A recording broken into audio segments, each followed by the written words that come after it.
नमस्कार बच्चों, आज आप लोगों का फिर से एक बार स्वागत है अभ्युदय योजना की इस नीट फिजिक्स क्लास में। यहाँ पर जैसा कि मैंने आप लोगों से कहा था, आज एक नया टॉपिक शुरू करूँगा, रिफ्रैक्शन ऑफ लाइट। तो रिफ्रैक्शन क्या है, इसको सबसे पहले समझ लेते हैं। The phenomena in which direction of propagation of light changes at the boundary when light passes from one medium to another medium like this। देखिए, ये इंसिडेंट रे है, ये बाउंड्री यहाँ पर, और ये डायरेक्शन इसका चेंज हो गया। This phenomena is known as, ये जो प्रोपोगेशन ऑफ लाइट है, इसका डायरेक्शन चेंज हो जाना, वेदर टुवर्ड्स नॉर्मल और अवे फ्रॉम द नॉर्मल, इसी फिनोमेना को हम लोग क्या कह रहे हैं, रिफ्रैक्शन ऑफ लाइट। तो यहाँ पर रिफ्रैक्शन ऑफ लाइट में लॉज बताने से पहले मैं आप लोगों को कुछ इंपॉर्टेंट बातें बताता हूँ, जिसमें सबसे पहले है एब्सोल्यूट रिफ्रैक्टिव इंडेक्स। तो एब्सोल्यूट रिफ्रैक्टिव इंडेक्स को पहले देखिए। Refractive index actually this is the ratio. अभी रेशियो किस चीज के लिए? Ratio of speed of light in vacuum and speed of light in that medium. This ratio is known as refractive index. और आपको पता है कि स्पीड ऑफ लाइट वैक्यूम में सबसे ज्यादा होता है, मैक्सिमम होता है, so that mu is always, ये quantity always greater than 1। Air के लिए इसका वैल्यू 1.003 अप्रोक्सीमेटली होता है, लेकिन हम लोग अपनी कन्वीनियंस के लिए इसको कितना ले लेते हैं, 1 ले लेते हैं, याद रखिए। एयर के लिए अदर मीडियम में जैसा भी होगा उसको हम लोग उस तरीके से देखेंगे। तो यहाँ पर देखिए, आगे हम आप लोगों को बताना चाहेंगे, जैसे आप देख पा रहे हैं कि रिफ्रैक्टिव इंडेक्स ऑफ ये 1.0003, refractive index of water is 4/3, refractive index of glass with respect to air is 3/2। ये जो आप देख रहे हैं यहाँ पर रिफ्रैक्टिव इंडेक्सेस हैं, इंडिविजुअली वाटर के लिए और ग्लास के लिए विद रिस्पेक्ट टू एयर दिखलाया जा रहा है आपको।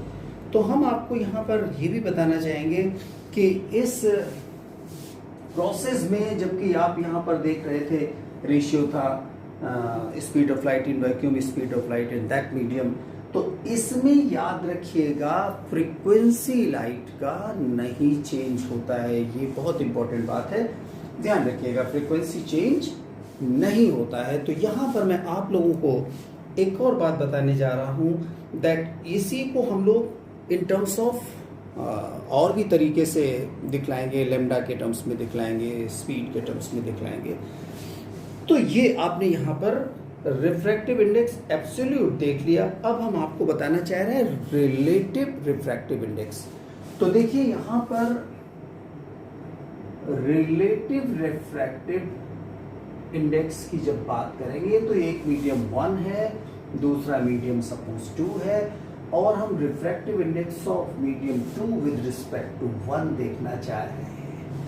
तो यहाँ पर इसे हम लोग किस तरीके से लिख देंगे, देखिएगा, refractive index of medium 2, absolute refractive index of medium 2 and divided by absolute refractive index of medium 1।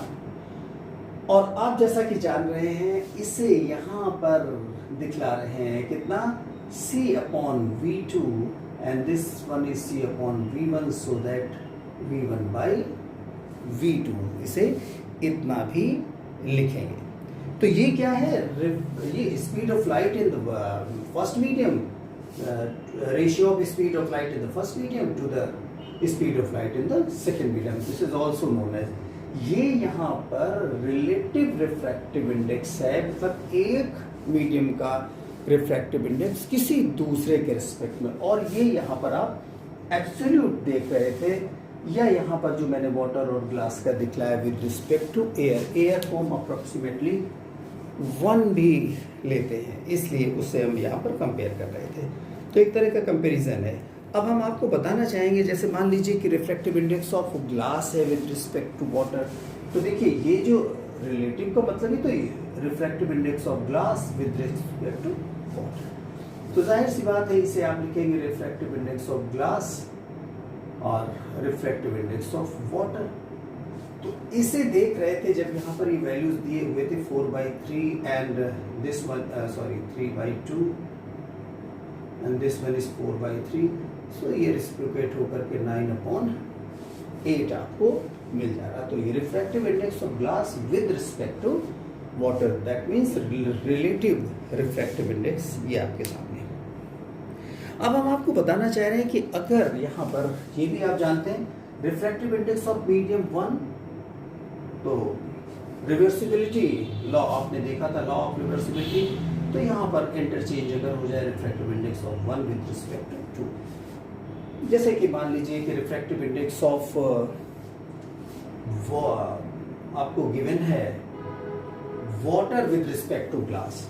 तो water with respect to glass अगर आपको दिया हुआ है तो 1 refractive index of water with respect to glass, और हमें चाहिए glass with respect to water.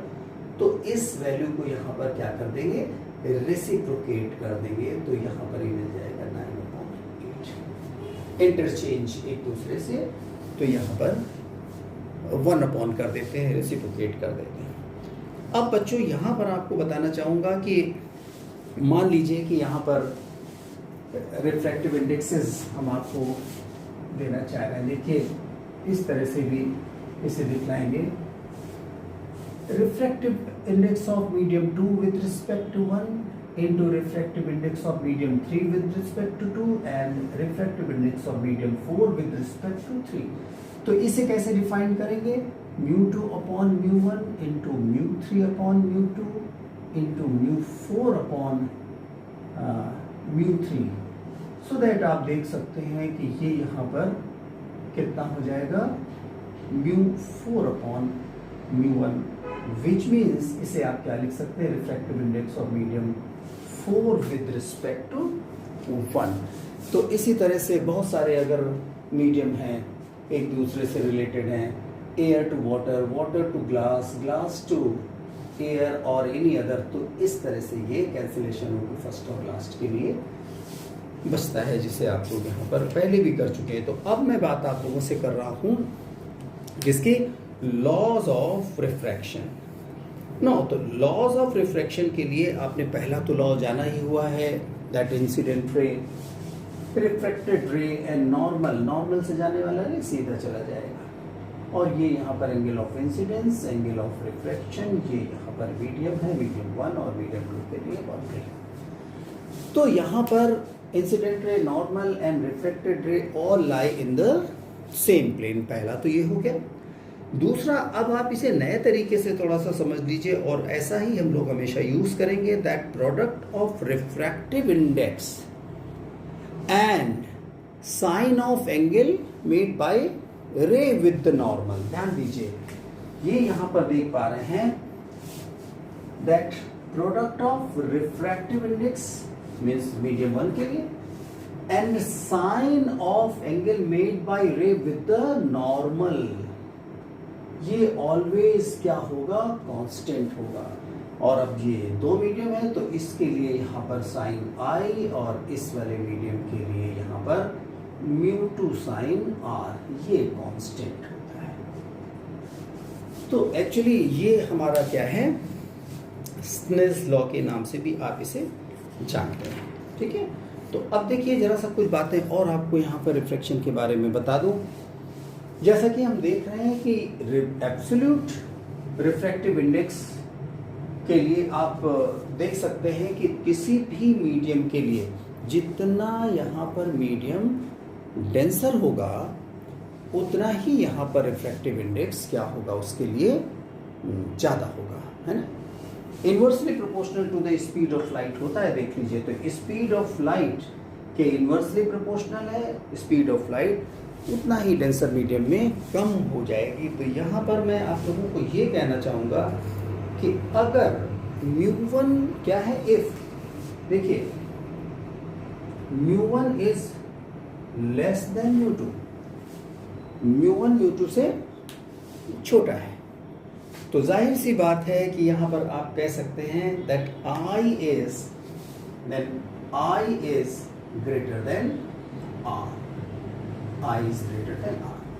आप ही देख लीजिए, ये यहां पर रिफ्रैक्टिव इंडेक्स कम है रेयर मीडियम, अगर ये रेयर मीडियम है मान लीजिए और ये डेंसर मीडियम है, तो रेयर मीडियम के लिए रिफ्रैक्टिव इंडेक्स कम एब्सोल्यूट और इसके लिए एब्सोल्यूट ज़्यादा है। तो यहाँ पर जाहिर सी बात है कि भाई यहाँ पर से देख रहे हैं प्रोडक्ट है, तो अगर ये क्वांटिटी ज़्यादा है तो ये नेचुरली कम होगी, तभी तो प्रोडक्ट कांस्टेंट रहेगा। तो यहाँ पर इससे आप निकाल सकते हैं दैट, इसको ध्यान में रखते हुए if μ1 is less than μ2 then I must be greater than R and if I2, अच्छा तो इसके लिए जरा सा पहले आप देख लीजिए, ये भी ध्यान दे लीजिए जरा सा। तो अभी देखिए I ग्रेटर देन R होगा, तो इसका मतलब क्या होगा कि ये तो बात पहले तय हो गई कि ये रेयर मीडियम है, कम है, और ये डेंसर मीडियम है, तो रेयर से डेंसर में जा रहा, तो I यहाँ पर बड़ा है, R छोटा है, तो यहाँ पर ये निश्चित रूप से टूवर्ड्स नॉर्मल हो जाएगा। लेकिन अगर यहाँ पर μ2 इज ग्रेटर देन μ1 है, इसका मतलब है कि μ2 यहाँ पर μ1 इज ग्रेटर देन μ2 है, तो इसका मतलब है कि फर्स्ट मीडियम डेंसर है। देखिए इसके लिए मैं यहाँ पर बता रहा हूँ, ये डेंसर मीडियम हो गया इसके अकॉर्डिंग, और ये रेयर मीडियम हो गया। तो अभी जो लाइट रे, अच्छा तो इस केस में क्या होगा, I is less than R, इसके अकॉर्डिंग अगर ये यहाँ पर ग्रेटर है μ2 से, तो I यहाँ पर छोटा होगा R से, या यूं कह लें कि R बड़ा होगा। तो अभी यहाँ पर R कैसे बड़ा होगा, तो अब आप देख सकते हैं कि अवे फ्रॉम नॉर्मल, ये I है और ये R बड़ा कैसे होगा, अवे फ्रॉम नॉर्मल। तो डेंसर से रेयर मीडियम में जब भी लाइट रे जाता है तो अवे फ्रॉम द नॉर्मल हो जाता है। ठीक है, ये कुछ बेसिक बातें आप लोगों को यहाँ पर याद रखनी है। और अभी मैं आप लोगों को आप बताना चाहूँगा, स्नेल्स लॉ की ही एक छोटी सी बात और बताना चाह रहे थे, मैंने आपको लेम्डा के टर्म्स में बात बताऊँगा। तो देखिए स्नेल्स लॉ से ही आप यहाँ पर देख पा रहे थे कि μ1 sin I, यहाँ पर लिख देते हैं, देखिए μ1 इसी से μ1 sin I is equal to μ2 sin R, और sin I over sin R is equal to μ2 by μ1।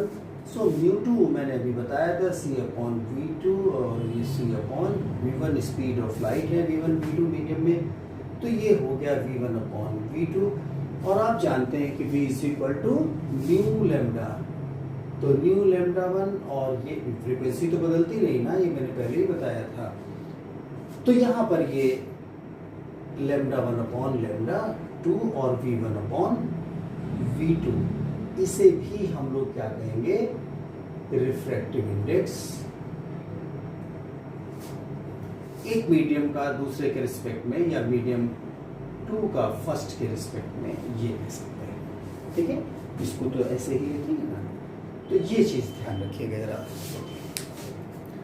अब बच्चों आगे चलते हैं, जरा सा देखिए, आगे हम लोग थोड़ी सी बात कर लेते हैं एपरेंट डेप्थ और नॉर्मल शिफ्ट की बात कर लेते हैं। तो देखिए जरा सा, आप लोग जानते हैं कि जब भी किसी पूल को, स्विमिंग पूल को देखते हैं तो उसका जो बेस है वो थोड़ा सा ऊपर शिफ्टेड लगता है। किसी बकेट में देखते हैं तो उसका बॉटम थोड़ा सा शिफ्टेड लगता है, कॉइन डाल दीजिए तो वो उठा हुआ लगता है, पेंसिल मुड़ा हुआ लगता है अगर ग्लास ऑफ वाटर में उसे डाल देते हैं। तो इसके लिए आपको सीधा यहाँ पर फॉर्मूला में दे रहा हूँ, बात भी समझा देता हूँ कैसे। तो देखिए जरा सा apparent depth and normal shift की बात कर लेते हैं हम लोग। तो अभी देखिए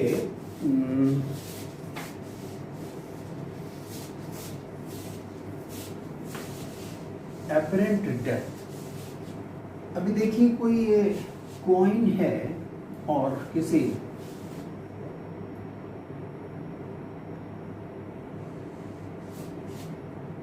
ये देखिए यहाँ पर ये इसका एक्चुअल डेप्थ है, ये यहाँ पर है। और इस जगह से अब आप देखिए जब ये लाइट रे डेंसर से रेयर मीडियम में जा रहा है तो naturally away from the normal हो रहा है, ये देखिए अवे फ्रॉम द नॉर्मल। और एक रे, बहुत सारे रेज जाएंगे, एक रे यहाँ से सीधा चला गया सरफेस से परपेंडिकुलर, तो ये मैंने कहा था नॉर्मल से जाने वाला रे होता सीधा चला जाएगा। और ये यहाँ से जाने के बाद अवे फ्रॉम द नॉर्मल हो गया, ये आई था और ये आर था, तो इसे पीछे प्रोड्यूस करेंगे। तो आप देख सकते हैं कि रिफ्लेक्टेड रे एक ये जो टर्न हो गया था बाहर तो फैल रहे, तो पीछे प्रोड्यूस करने पर यहाँ पर इमेज आपको मिल पा रहा है, ये ऑब्जेक्ट ओ का इमेज। तो ये क्या हो गया, शिफ्टिंग हो गया। और ये हो गया एपरेंट डेप्थ, ये हो गया यहाँ से और यहाँ पर। ये क्या था, डेप्थ एक्चुअल था यहाँ से, और ये एक्चुअल डेप्थ था, ये एपरेंट डेप्थ। और ये शिफ्टिंग हो गई है ओ से आई पर। तो यहाँ पर आपको जो आंख पर आपको यहाँ पर से दिखलाई देता है कि ऑब्जेक्ट कहीं यहाँ पर होगा, क्योंकि हमारे पास जो रे आ रही है उसको पीछे प्रोड्यूस करेंगे, तो स्टेट जहाँ पर व्यू मिल रही है तो इस जगह पर इसका इमेज फॉर्म हो रहा होता है। अब आप लोगों को यहाँ पर बताना चाहूँगा, इसके लिए सीधा सा एक फॉर्मूला लीजिएगा। अगर ये x है, शिफ्टिंग, ये देखिए कितना शिफ्ट हुआ, x ये शिफ्ट हो गया है, तो आपको यहाँ पर मैं छोटा सा एक डेरिवेशन है लेकिन उसमें नहीं परेशानी में डालूंगा, आप लोगों को सीधे सीधे यहाँ पर याद रखना है that x is equal to, ये एक्चुअल डेप्थ है 1 माइनस 1 अपॉन म्यू। इसे आप लोग नोट कर लीजिए। d क्या है यहाँ पर, ये एक्चुअल डेप्थ को ही मैंने लिया हुआ है यहाँ पर d, इसे ही हम लोग d कह रहे हैं। तो एक्चुअल डेप्थ आपको पता है, और यहाँ पर refractive index of the denser medium ये जो दिखलाई दे रहा है, तो आप देख सकते हैं कि डेंसर मीडियम के लिए रिफ्रैक्टिव इंडेक्स 1 अपॉन, तो ये यहाँ पर refractive index of this medium with respect to बाहर मीडियम एयर ही है, तो डेंसर मीडियम के लिए यहाँ पर सीधे सीधे एब्सोल्यूट भी कह सकते हैं इसे वैल्यूज को, ठीक है। तो अब बच्चों इसी वजह से क्या होता है कि आपको थिंग्स जो गहराई में होते हैं थोड़ा सा उठे हुए लगते हैं। जैसे आपने पेंसिल का केस देखा होगा, तो ये पेंसिल का टर्निंग इसलिए है क्योंकि यहाँ पर ये जो पेंसिल आपको दिखलाई दे रहा है, ये इसका टिप आप देख रहे हैं, तो यहाँ से जो रेस चलते हैं, एक तो ये सीधा चला गया, दूसरा ये यहाँ पर से ये रे चला, तो ये क्या हो गया, अवे फ्रॉम द नॉर्मल हो गया, तो ये यहाँ पर आ जाएगा, ये टिप यहाँ पर बन जाएगा। तो इस तरह से ये पेंसिल क्या होता है, यहाँ पर से ये टर्न दिखलाई देता, मुड़ा हुआ दिखलाई देता, क्योंकि देख तो यहाँ से थोड़ा सा तिरछा देखने पर ऐसा होता है, ठीक है। इसके और भी एग्जाम्पल्स आपको मिल जाएंगे। तो अभी हम आप लोगों को यहाँ पर बताना चाहते हैं, लैटरल शिफ्ट के बारे में बताना चाह रहे हैं। लैटरल शिफ्ट क्या है, देखिए अगर एक ध्यान दीजिए, लैटरल,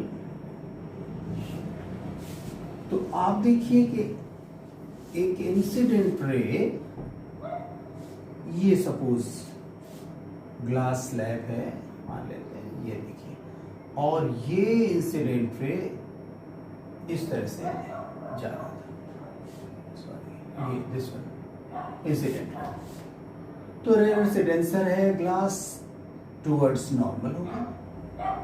लेकिन अभी यहाँ पर देखिए फिर से एक बार जब ये डेंसर से रेयर मीडियम में फिर से एयर में आ रहा है, तो ये अवे फ्रॉम द नॉर्मल, और ये जो अवे फ्रॉम द नॉर्मल हुआ है, तो एक्चुअली जा तो ये रहा था रे, आप जो देख पा रहे हैं, ये जो जा रहा था, ये रे जाना चाहिए था, जाना ऐसे चाहिए था, निकला यहाँ पर।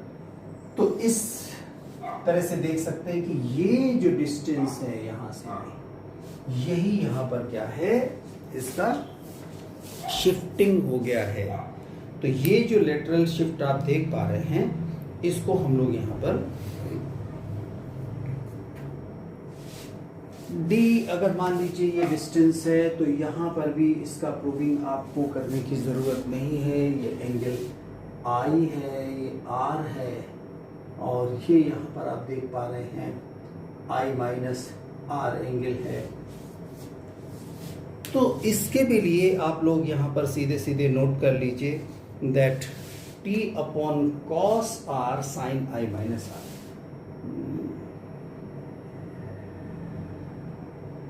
Into sine i minus r, ये यहाँ पर आप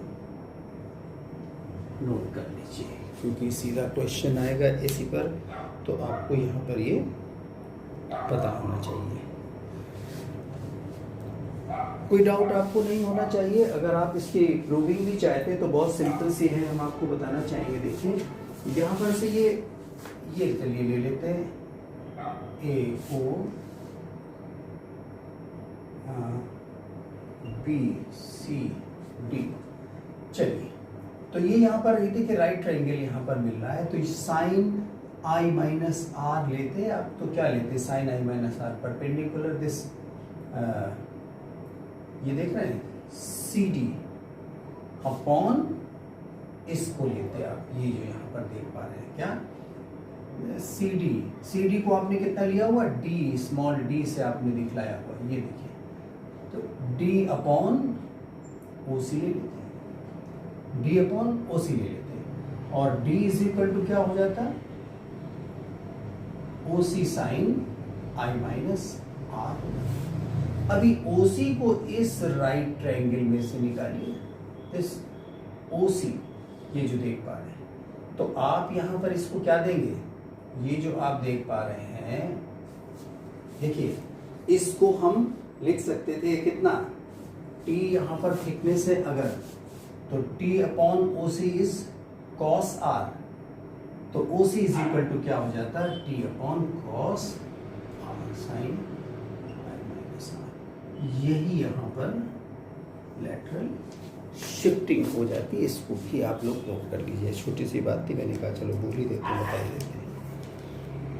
नो, अभी हम आप लोगों से बात करना चाह रहे थे, क्वेश्चंस हैं इस पे जरूर लगाइए, क्वेश्चंस इस पर आप लोग लगाइए, और हम यहाँ पर एक अगला टॉपिक आप लोगों को बताने जा रहे हैं, टोटल इंटरनल रिफ्लेक्शन।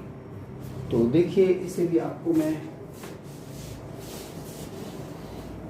बता रहा हूँ, तो इसमें यहाँ पर टोटल इंटरनल रिफ्लेक्शन का मतलब ये हुआ कि ट्रांसपेरेंट मीडियम है और लाइट डेंसर मीडियम से रेयर में जाता है, तो रिफ्लेक्ट होकर के उसी मीडियम में वापस आ जाता है, इसी को हम लोग कहते हैं यहाँ पर टोटल इंटरनल रिफ्लेक्शन। देखिए ये डेंसर मीडियम है और ये रेयर मीडियम है।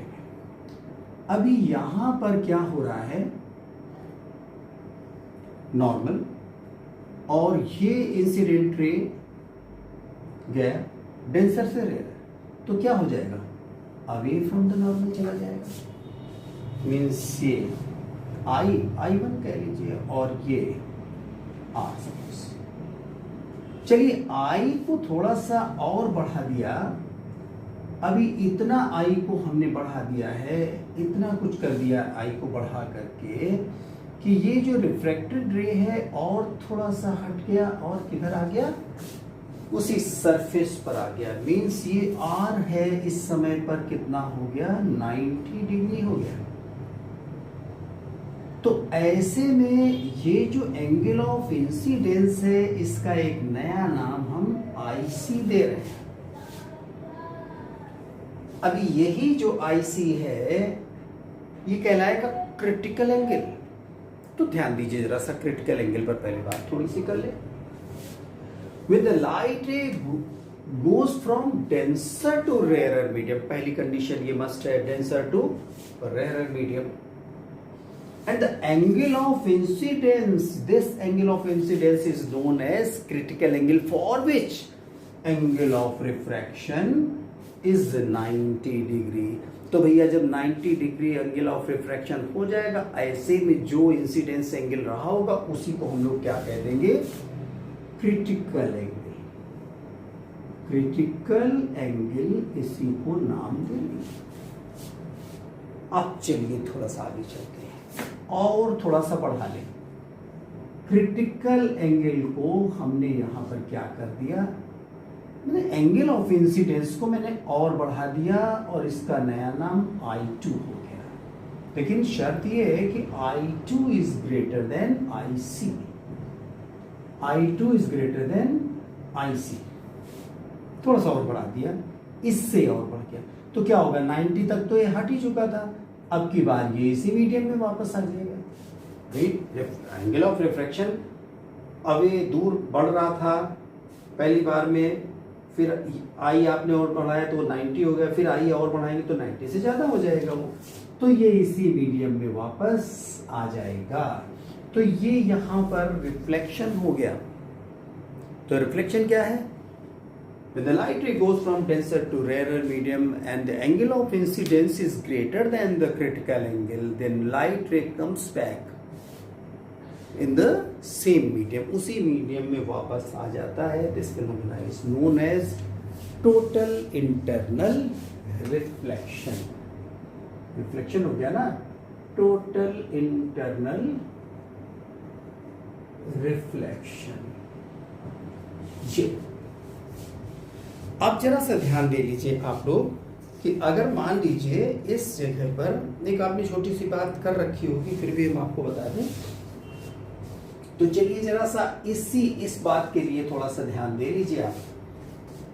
ये यहां पर साइन ऑफ IC और साइन ऑफ 90, इस रेशियो को आप यहां पर क्या कहेंगे, रिफ्रैक्टिव इंडेक्स ऑफ दिस। ये तो रेयर मीडियम है ना, सेकंड मीडियम तो रेयर ही है, तो second medium with respect to first होता है, ये होता है यहाँ पर, ये सेकंड है और ये फर्स्ट है। लेकिन सेकंड मीडियम यहाँ पर क्या है, एयर है सपोज, और ये यहाँ पर ग्लास है या डेंसर मीडियम है।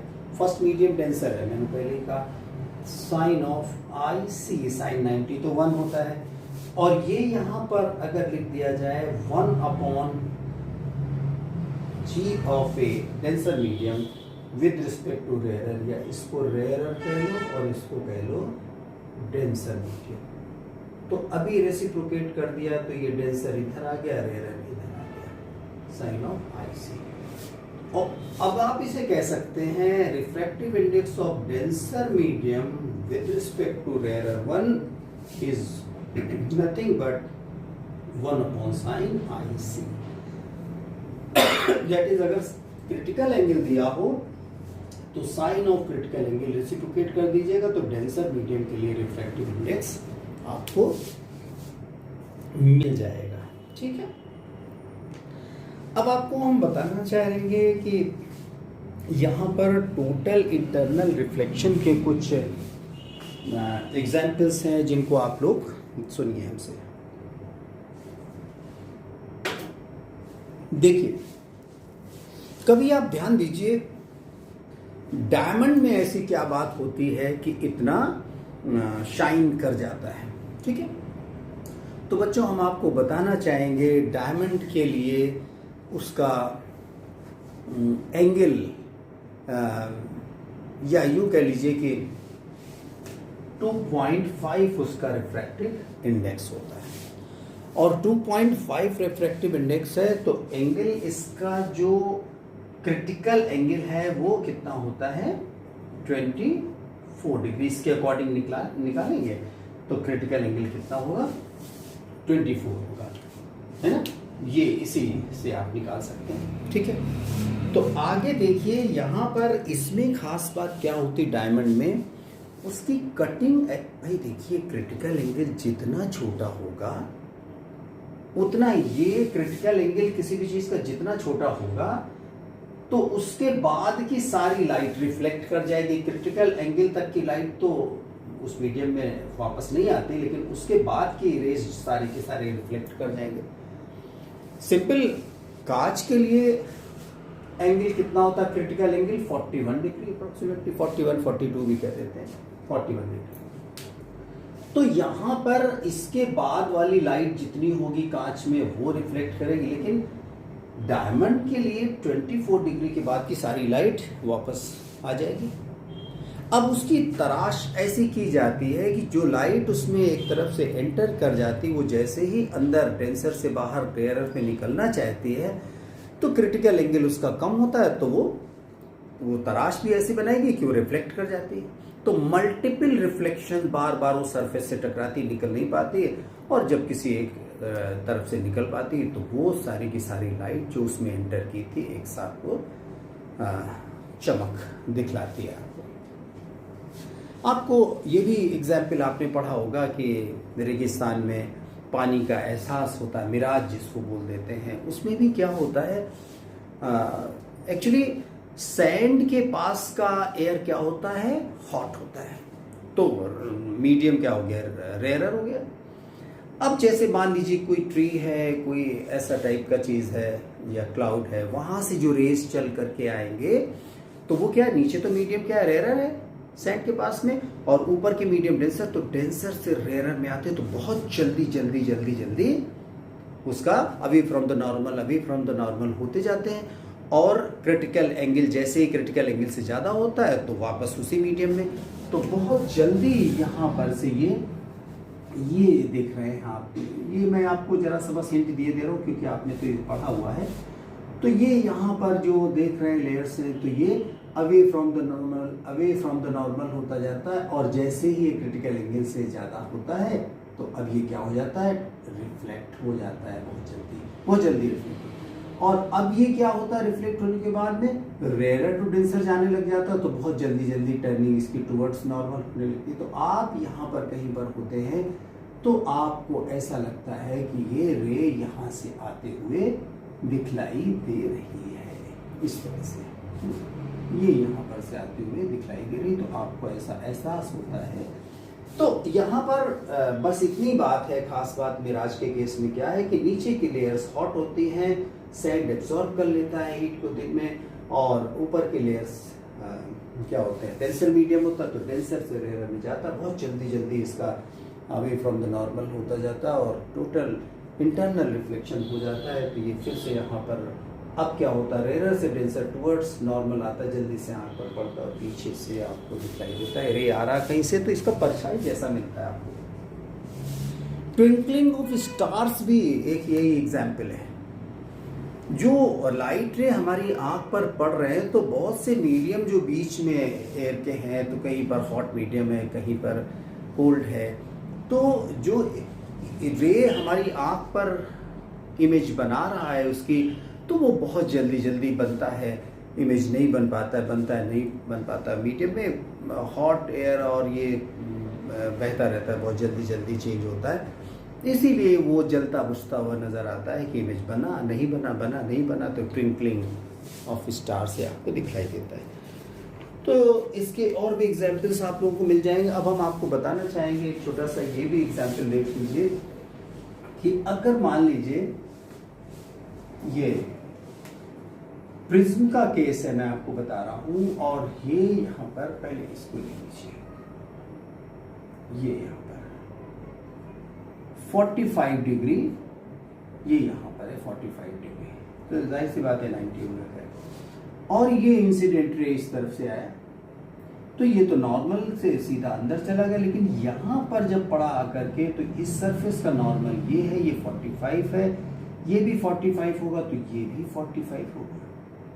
अब आप देखिए क्या है, एंगल ऑफ इंसिडेंस ये नॉर्मल से 45 बना रहा, और मैंने आपको कहा कि ग्लास के लिए 41 डिग्री, कई बुक्स में 42 भी मिल जाएगा, तरह तरह के ग्लास होते हैं। तो ये यहाँ पर क्या हो गया, मोर देन क्या हो गया, क्रिटिकल एंगल, तो रिफ्लेक्शन हो गया, तो 45 से ये यहाँ पर रे रिफ्लेक्ट कर गई और इस सरफेस पे पड़ी आके, तो इसका नॉर्मल है, इसी तरह से ये 45 पे यहाँ पड़ी, तो यहाँ पर भी 45 से ही फिर से रिफ्लेक्ट हो गई, ये देख रहे हैं आ रही है, और ये यहाँ पर नॉर्मल सरफेस पे पड़ रही, तो बाहर आ गया। तो अगर मान लीजिए कि इस तरह से कोई यहाँ पर ऑब्जेक्ट है, तो उसका यहाँ पर ये टिप यहाँ पर बना है आकर के ये, और अगर ये नीचे वाले पार्ट से बहुत सारी रेज जाएंगी, हमने एक ऊपर से ले लिया है कि ये भी यहाँ पर जाती इसी तरीके से, तो इस सरफेस से ये भी यहाँ पर से और ये यहाँ पर, तो इसका सिरा यहाँ पर आ जाता, तो इस तरह से इसका इमेज बन जाता। ये जो आप देख रहे थे ये आया, ठीक है, ये आया। इसी तरह से अगर ये प्रिज्म ऐसे न रख करके हम इस तरह से रख रहे होते तब क्या होता है? अब ये तो यहाँ पर जो इंसिडेंट हुई अंदर चली जाती है, नॉर्मल है, नॉर्मल से यहाँ पर 45 है, टोटल इंटरनल रिफ्लेक्शन हो गया, और ये यहाँ पर इस तरफ में ऐसे निकल जाती है। ठीक है, तो इस बात को आप लोग थोड़ा सा प्रैक्टिस में रखेंगे, बहुत सारे इस पे क्वेश्चंस होते हैं। बहुत बढ़िया बेटा। तो अभी हमें यहाँ पर आगे चलना था और वो हमारा टॉपिक है रिफ्रैक्शन एट कर्व सरफेस। तो कर्व सरफेस में, स्फेरिकल सरफेस में आप लोगों ने रिफ्रैक्शन के लिए डेरिवेशंस किए हुए हैं, कॉनकेव सरफेस से भी, कॉन्वेक्स सरफेस से भी, दोनों के लिए सेम फार्मूला है, वो ये है। तो बच्चों रिफ्रैक्शन एट कर्व सरफेस हम लोग बात करेंगे जरा सा। देखिए कर्व सरफेस में हम यहाँ पर एक कॉन्वेक्स सरफेस आपको दिखला रहे हैं, ये आपने किया हुआ है, टाइम बचाइए भाई। ये डेरिवेशन तो यहाँ पर नहीं हो सकता है इस समय पर। रिफ्रैक्शन एट कर्व सरफेस, तो भाई ये रहा एक कर्व सरफेस, ये लीजिए, और ये यहाँ पर आपको पॉइंट ऑब्जेक्ट दिखलाई दे रहा है। तो ये यहाँ पर से जब ये देख पा रहे हैं, ये सी है इस कर्व सरफेस के लिए, ये आर हो गया, ये ऑब्जेक्ट है ओ यहाँ पर, यू इसका डिस्टेंस हो गया, और ये देख रहे हैं जब यहाँ पर रेयर से डेंसर मीडियम में जाएगा तो ये जाना तो ऐसे चाहिए था, लेकिन क्या हो गया, टर्निंग हो गया, और ये यहाँ पर इसका इमेज आई बन गया। तो ये आई इमेज बन गया, ये डिस्टेंस वी हो गया, इमेज डिस्टेंस हो गया। तो इसके लिए आप देख सकते हैं ये यहाँ पर है ना, ये डेंसर मीडियम है जिसके लिए रिफ्रैक्टिव इंडेक्स कितना है, म्यू ले लेते हैं, म्यू ले लीजिए, एन ले लीजिए, कुछ भी ले लीजिए। और यहाँ पर अब आपको याद होगा कि इसके लिए आप लोगों ने अच्छा ये मैं आपको बता दूँ, यहाँ पर ये एंगल्स हैं, अल्फा था, ये यहाँ पर से बीटा है, और ये गामा एंगल्स हैं, ये यहाँ पर नॉर्मल के साथ में आई बना हुआ था, और ये देखिए रिफ्लेक्टेड रे है, तो ये आर एंगल हो गया, नॉर्मल से ये बना हुआ है। इन बातों को ध्यान में रखते हुए रिफ्रैक्टिव इंडेक्स इसका म्यू है या एन है। तो यहाँ पर आप इसके फॉर्मूले को याद कीजिए, क्या था, अच्छी तरह से आपको याद आ जाएगा, that mu two upon v minus mu one upon u is equal to, यहाँ पर कितना था बच्चों, mu two n minus one upon r था ना, mu two minus mu one upon r, इसका क्या है आप देख सकते हैं, रिफ्रैक्टिव इंडेक्स है। तो अगर आप इसे म्यू वन से डिवाइड कर देते तो mu two upon mu one upon v, और ये वन अपॉन यू हो जाता, ये यहाँ पर भी mu two upon mu one minus one हो जाता ना, mu two upon mu one minus mu one upon mu one, और इसे आप कह सकते हैं रिफ्रैक्टिव इंडेक्स ऑफ, देख सकते हैं यहाँ पर medium two with respect to, यही जो मीडियम है, ये यहाँ पर mu upon v minus one upon u is equal to mu minus one upon r. ये यहाँ पर आपको इसके लिए स्फेरिकल सरफेस से रिफ्रैक्शन के लिए फॉर्मूला आपको मिल जा रहा है।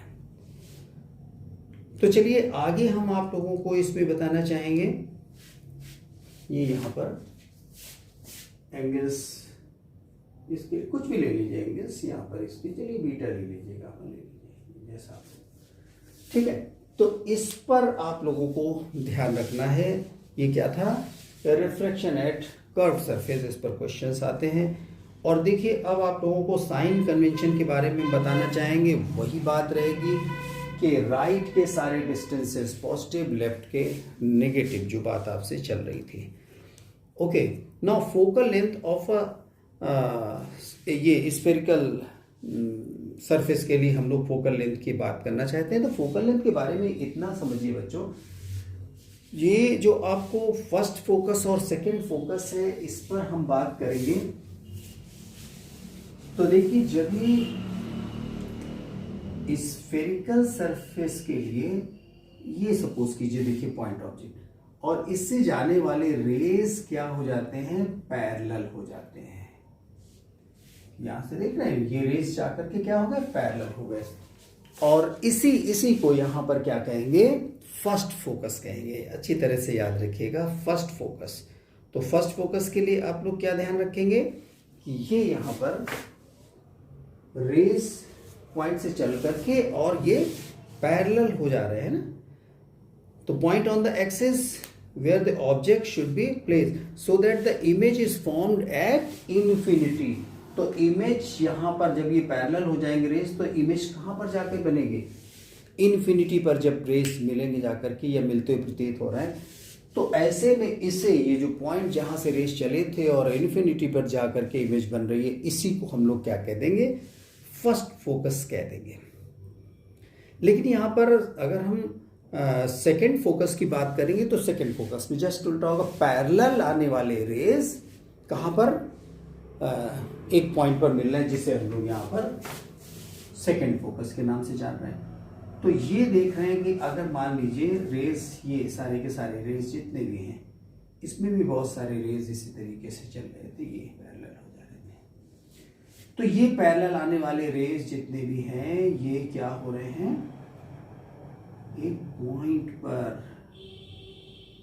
पॉइंट पर ये मिल रहे हैं। तो इसी को हम लोग क्या कहेंगे, F2 कह देंगे। ध्यान दे लीजिए, ये F2। तो यहां पर फर्स्ट फोकस में आपने देखा कि इन्फिनिटी पर इमेज बन रहा हो, जो पॉइंट से रेज आ रहे थे सारे के सारे। और सेकंड प्रिंसिपल फोकस के लिए क्या होगा कि parallel rays get focused, parallel rays are coming parallel to the principal axis, get focus. तो जिस पॉइंट पर फोकस हो जाएंगे, इसे ही हम लोग F2 यहां पर सेकेंड फोकस का नाम दे पा रहे हैं। ओके, अब देखिए बच्चों, यहां पर आगे बात चलेगी कि लेंसेस की बात हम आप लोगों को बताएंगे। थोड़ा सा डिटेल में आप इसे पढ़िएगा। बेसिक बातें जितनी हैं, बेसिक आपको पढ़नी है सारी की सारी, और जो टेक्निकल टर्म है उनको मैं लेकर के यहाँ पर चल रहा हूँ। तो अब बात चलेगी किसकी, लेंस की।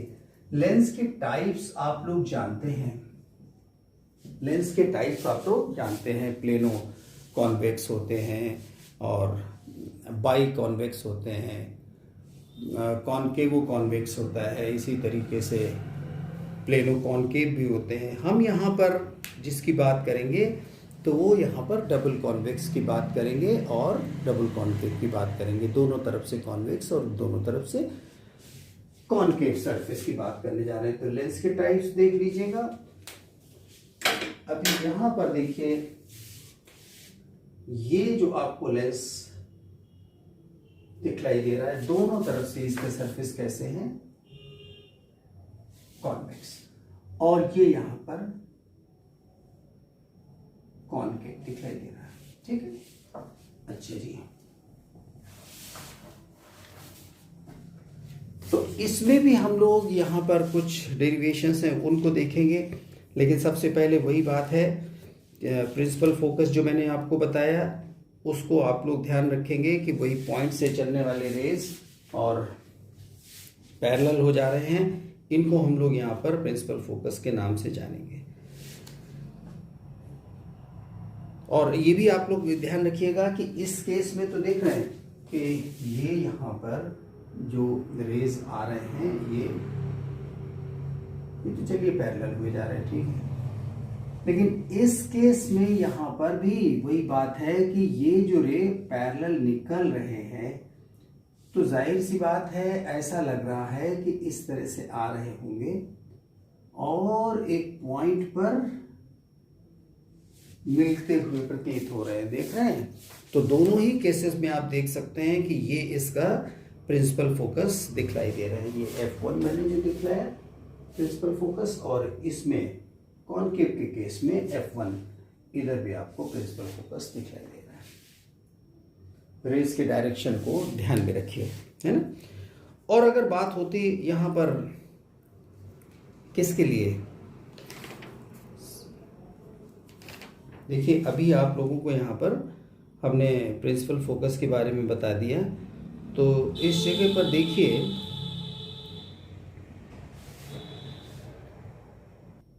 अभी सेकेंड फोकस की भी बात कर ले, तो सेकेंड फोकस के केस में जस्ट उल्टा। अच्छा, यहाँ पर एक चीज आप देख लीजिए कि ये V यहाँ पर क्या है, इन्फिनिटी बन रहा है। यहाँ पर दोनों ही केसेस में V क्या है, इमेज कहाँ पर बनेगा जाकर के, इन्फिनिटी पर। ये फर्स्ट प्रिंसिपल फोकस की मैं बात कर रहा हूँ, है ना। और अगर हम सेकेंड फोकस की बात करेंगे, सेकेंड फोकल पॉइंट की बात करेंगे, तो उसमें पैरेलल आने वाले रेस, अब इसी को देख लीजिए, ये पैरेलल आने वाले रेस क्या हो जाएंगे एक पॉइंट पर। तो हम लोग जब यहाँ पर इमेजेस फॉर्मेशन करते हैं तो ये सेकेंड फोकस को ही ध्यान में रखते हैं, ये यहाँ पर हो जाएगा। और कॉनकेव के केस में भी इसी तरीके से बना लीजिए। बस इतना याद रखिए उसमें भी कि rays which are coming parallel to the principal axis, तो प्रिंसिपल एक्सिस के पैरेलल ये जो रेज आ रहे हैं, तो यहाँ पर डाइवर्जिंग है, तो ये फैल जाएंगे इस तरफ को, और ऐसा लगेगा कि ये पीछे एक पॉइंट से चल करके आ रहे हैं। तो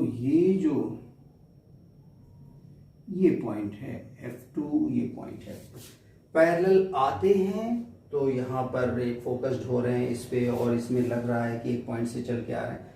तो ये सेकेंड फोकस, और पॉइंट से चल के इन्फिनिटी पर अगर इमेज बन रहा है तो यहाँ पर अब ये देख रहे हैं कि इसमें U इन्फिनाइट है, इन्फिनिटी से आ रहा है रेस, U इन्फिनाइट है ना, और फोकस पर मिल रहे हैं, तो V यहाँ पर F के इक्वल हो गया। तो चलिए आगे चलते हैं। एक इसमें आपने फॉर्मूला किया था लेंस मेकर्स फॉर्मूला के नाम से, इसे जान रहे थे। तो लेंस मेकर्स फॉर्मूला को आप लोग देख लीजिए, और उस पर भी क्वेश्चंस बनते हैं। तो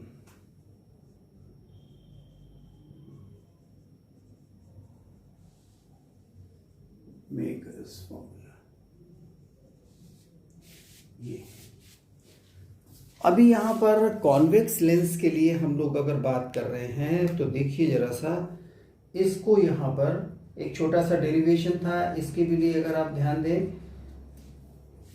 एक्चुअली क्या है, यहाँ पर दो सरफेस है, देखिए रिफ्रैक्टिंग स्फेरिकल सरफेस की बात हुई थी, तो पहले तो एक ये सरफेस देख लीजिए, और इसके बाद में एक सरफेस ये दूसरा वाला हो जाता। तो लाइट पहले केस में यहाँ पर से जाकर के इमेज बना रही है, पहले केस में पॉइंट ऑब्जेक्ट है सपोज, और उसका इमेज इस सरफेस से होने के बाद मैंने जैसा बनाया था, यहाँ से चलने के बाद यहाँ बन रहा था। लेकिन ये जो आप देख पा रहे हैं ये पॉइंट ऑब्जेक्ट है, ये रे चला, और इससे चलने के बाद मान के चलते हैं कि ये वाला सेकंड सरफेस नहीं है, तो ये कहीं यहाँ पर क्या हो रहा है, ये इमेज बना रहा है। इस पे देखिए I डैश, ये ऑब्जेक्ट O है।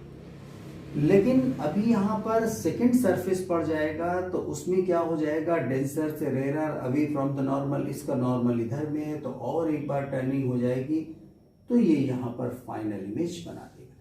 खैर, तो पहले यहाँ पर U ऑब्जेक्ट का डिस्टेंस है, देख रहे हैं V डैश हम लोग ले रहे हैं कि ये इमेज जो पहला इमेज बन रहा था, और अभी आपने जो स्फेरिकल सरफेस के लिए यहाँ पर फॉर्मूला बनाया था वो क्या था, n/v dash minus 1/u is equal to n minus 1/, इस सरफेस का ये जो पहला सरफेस था, मैं पहले सरफेस के लिए लिख रहा हूं r1 रेडियस ऑफ कर्वेचर था।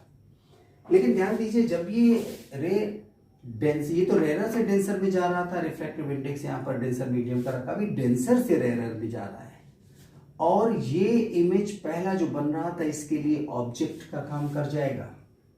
ये जो पहला इमेज बना था ऑब्जेक्ट का काम कर जाएगा, और फाइनल इमेज ये देखिए v डिस्टेंस पर बना है ना। तो आप इसे क्या कहते हैं, 1/n। भाई यहाँ पर डेंसर से रेयर में जा रहा है 1/n, और ये फाइनल इमेज v पर, और ये जो देख रहे थे v' का काम कर रहा था। यहाँ भी 1/n रखेंगे क्योंकि डेंसर से रेयर में जा रहा, और यहाँ पर रिफ्रैक्टिंग सरफेस का रेडियस इस तरफ में कितना है, r2 है। n से इसे मल्टीप्लाई कर देंगे तो ये कितना बन जाएगा, 1/v minus n/v' is equal to 1 minus n/r2।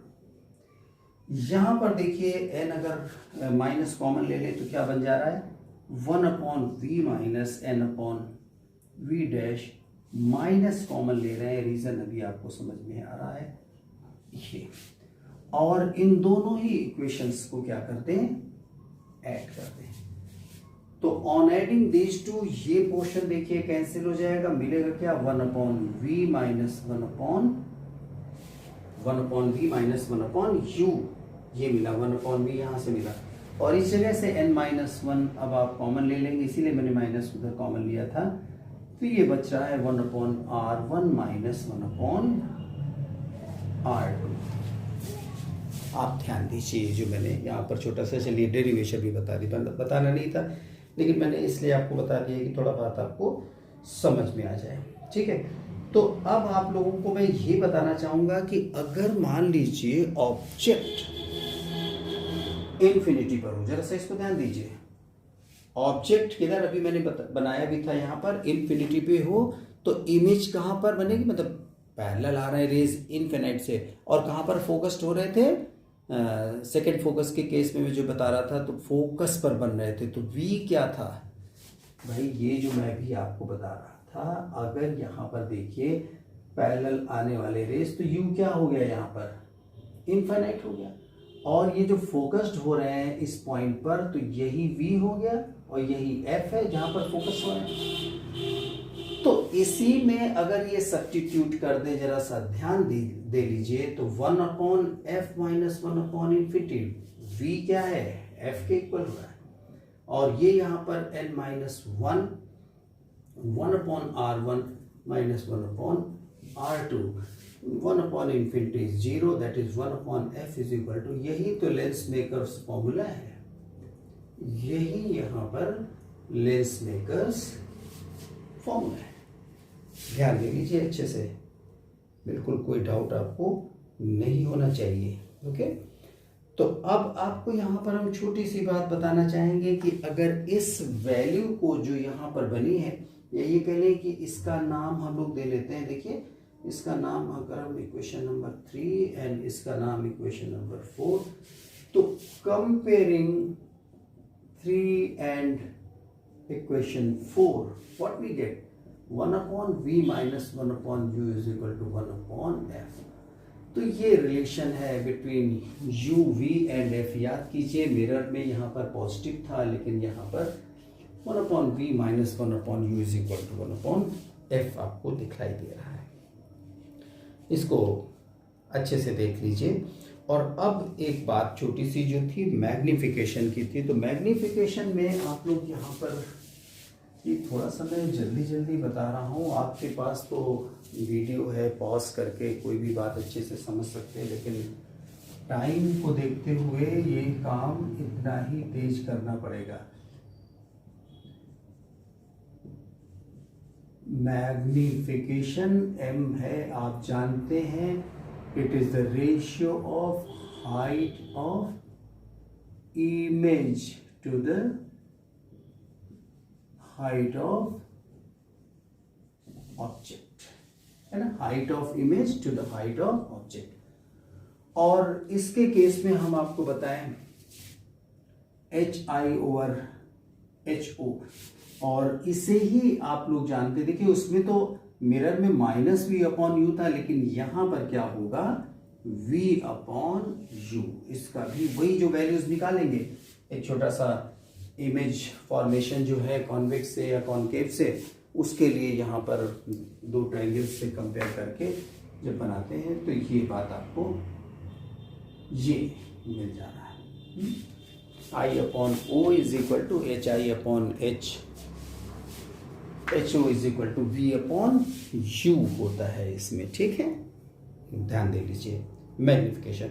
और अब ये भी मैंने बताया था कि अगर एफ यू के टर्म्स में इसे रखना है तो इसका यूज करेंगे और ये बन जाएगा ये तो v और u के टर्म्स में है, और एफ यू के टर्म्स में करेंगे तो यहाँ पर बन जाएगा f upon f plus u. देखिए f upon f plus u, और ये वी यू के टर्म में एफ यू के टर्म में हो गया, otherwise f minus b upon ये एफ, ये वी के टर्म में हो जाएगा। तो ये मैग्निफिकेशन भी आपके सामने है। ओके अब चलिए आपको हम यहाँ पर रूल्स फॉर इमेज फॉर्मेशन बताना चाह रहे हैं। मैंने मिरर में भी बताया था आपको रूल्स, और यहाँ पर भी मैं बताना चाह रहा हूँ रूल्स फॉर इमेज फॉर्मेशन। तो इसमें आप लोगों को जो इम्पोर्टेंट बात है बच्चों वो ये है कि ऑब्जेक्ट कहाँ पर रखा है, उसका इमेज कैसा बनेगा, किस प्लेस पर बनेगा, मैग्निफिकेशन उसका कैसा, इस पे क्वेश्चंस आते हैं। इस पे क्वेश्चन सीधे सीधे आते हैं कि ऑब्जेक्ट यहाँ पर है और मैग्निफिकेशन उसका पॉजिटिव होगा, लेस देन 1 होगा, ग्रेटर देन 1 होगा, क्या होगा, इस पर आपको बहुत अच्छी तरह से फोकस करना है। छोटा सा जो टेक्निक है वो मैं आपको बता रहा हूँ। तो यहाँ पर image rules for image formation आप लोगों को बताने जा रहा हूँ, जरा सा ध्यान दीजिए। देखिए किस तरीके से इमेजेस बनेंगे। और आपको हम 2 रे कल बता रहे थे, 2 यहाँ पर रे बता रहे थे कि उन 2 रे से इमेज बनेगा। तो वो कौन कौन सी रे होंगी उसको आप लोग ध्यान दे लीजिएगा, है ना। और आपको बताएं